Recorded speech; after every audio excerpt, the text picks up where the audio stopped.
প্রায় ৭০০ বছরের পুরনো একটি গির্জাকে মসজিদে পরিণত করেছেন তুরস্কের প্রেসিডেন্ট। ২০২০ সালে গির্জাটিকে মসজিদে রূপান্তরিত করার নির্দেশ দেন এরদোয়ান। এই নির্দেশের ৪ বছর পর এবারে ওই গির্জাটিকে মসজিদ হিসেবে নামাজের জন্য খুলে দেয়া হয়েছে। এতে তুরস্ক সহ সারা বিশ্বের মুসলমানদের প্রশংসায় ভাসছেন রিসেপ তাইয়েপ এরদোয়ান।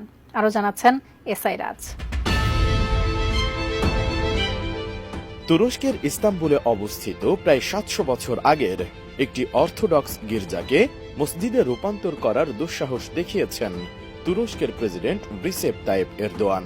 ২০২০ সালে এরদোয়ান যখন গির্জাটিকে মসজিদে রূপান্তর করার নির্দেশ দেন, তখন ইউরোপের দেশ গ্রিস এর তীব্র প্রতিবাদ জানায়, কিন্তু নিজের সিদ্ধান্তে অটল ছিলেন তুর্কি প্রেসিডেন্ট। সোমবার ওই গির্জাটিকে মসজিদে রূপান্তরিত করে মুসলমানদের জন্য খুলে দেওয়া হয় বলে জানিয়েছে বিভিন্ন গণমাধ্যম। রাজধানী আঙ্কারায় প্রেসিডেন্ট প্রাসাদে এক অনুষ্ঠানে এরদোয়ান মুসলমানদের উপাসনার জন্য খুলে দেন এই কারিয়া মসজিদ। মসজিদে রূপান্তরিত হওয়া গির্জাটি একটি বাইজেন্টাইন আমলের স্থাপনা। এটি কোরা গির্জা নামেই পরিচিত। ১৪৫৩ সালে অটোমান তুর্কিরা কনস্টান্টিনোপল জয়ের পর এটিকে কারিয়া মসজিদে রূপান্তরিত করে। দ্বিতীয় বিশ্বযুদ্ধের পর অটোমানদের পতন হলে তুরস্ক একটি ধর্মনিরপেক্ষ প্রজাতন্ত্র হিসেবে গড়ে ওঠে। তখনই কারিয়া মসজিদ হয়ে যায় কারিয়া জাদুঘর।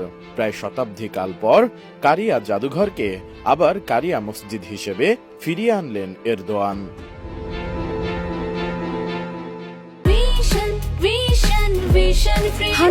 কপার কন্ডেন্সারে তৈরি ভিশন ফ্রিজ, তাই গুণে মানে অটুট থাকে বছরের পর বছর। ঐতিহাসিক স্থাপনা হিসেবে কোরা গির্জাটি খ্রিস্টান সম্প্রদায়ের কাছে যথেষ্ট মূল্যবান একটি স্থাপনা, কারণ গির্জার ভেতরে রয়েছে ১৪০০ শতকের ফ্রেন্সকো আর্ট, যার শিল্প মূল্য অসীম।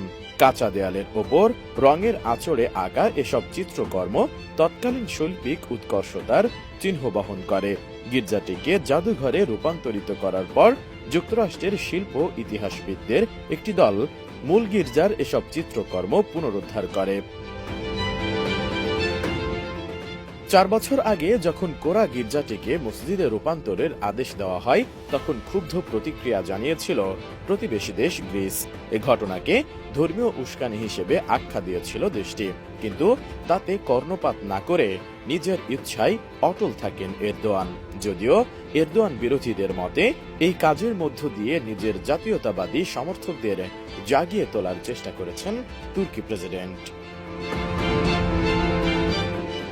গির্জাকে মসজিদে রূপান্তর করার মতো ঘটনা তুরস্কে এটি প্রথম নয়। ২০২০ সালে ইউনেস্কো কর্তৃক সুরক্ষিত আয়া সোফিয়ার ঘটনাও অনেকটাই কারিয়া মসজিদের মতোই।